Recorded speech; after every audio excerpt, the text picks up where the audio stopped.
Phil and I went golfing. We were in Minnesota, and I had lined up a golf match. It was the day in between he was speaking. And I said, Phil, I'm going to play golf. We were in a hotel, and Phil just sat up and he said, Will, give me a set of golf clubs. I think I'm going to play golf today. And I was like, I don't think he's ever played golf in his life. And he had never seen me play golf. And so I hit the first ball, and he said, Will, you can really hit that thing. I said, oh, yeah, I'm good at this game. And so leave it only to Phil to one-up this story in that Phil played the first 9 holes right-handed. Then we made the turn. He said, Will, give me a set of left-handed clubs. I said, okay, does anyone have left-handed clubs? And he played the back 9 left-handed. And I won't say he played good, but he played exactly the same left-handed and right-handed.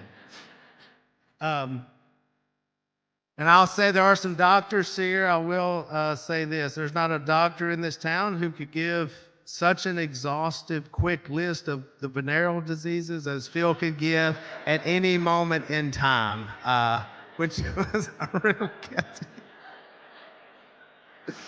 Which was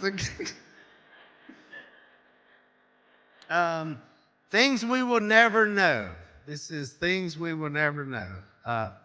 We'll never know why Phil, when asked on the Today Show, did he have dogs, why he went into an apocalyptic tale of hail of gunfire that would rain down on people if they came to rape or pillage our property.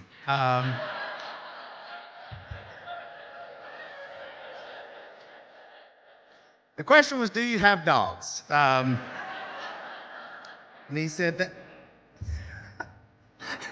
And Si's piping up and saying, you piped up too on that show too. Sympathy. People don't know that Phil was very sympathetic. You may not know that. But he was, and I saw this firsthand, how sympathetic he was. It was Jeff. Jeff had a bout with, we're not still quite sure, encephalitis. He'd been bitten by a mosquito. Some of you guys were there at the hunting camp. Jeff falls over. He goes to the hospital. He ends up like in a coma. He's in ICU. So Phil finally shows up to the hospital about 5 or 6 days later, after Jeff had been there. It wasn't Monroe, though. Phil looks at Jeff and he goes, Jeff, I'm glad you're alive. And we say, yes, sir. And Phil said, did you see a bright light at the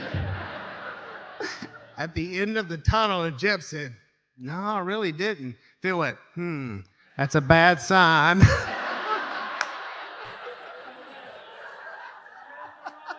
So if I'm not as sympathetic to my kids, I'm sorry. That's who trained me. Phil's sense of time was interesting. He always gave this speech about time and, sunset, and, he didn't like watches or clocks. But perhaps one of my favorite stories about Phil and time, we're actually talking about a service that was going to happen in this room right here. And so we were all talking about what time should it be, and we're meeting, and Phil's just listening. He said, hey, here's the deal. I keep hearing y'all talking about time. Everybody's wondering, what time do we show up? What time is it over? Phil said, here's the idea for you boys. Here's what time church starts. How about no time?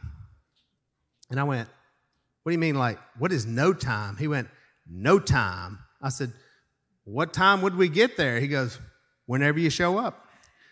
I said, what time do we leave? He said, when everybody leaves. No time. I said, Phil, I don't think there's any way we can plan anything with no time. He goes, hey, that's just my opinion. So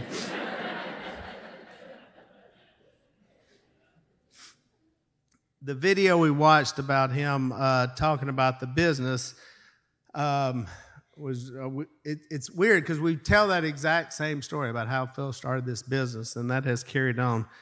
John Luke brought up to me that, and I never thought about this, it wasn't just the duck call business or duck hunting that Phil really passed on to this family as far as a business. It was more about entertainment. Like Phil was into entertainment, and because he was doing things, and that's what he really passed on, which would obviously become Duck Dynasty. So it's bigger, that he saw something bigger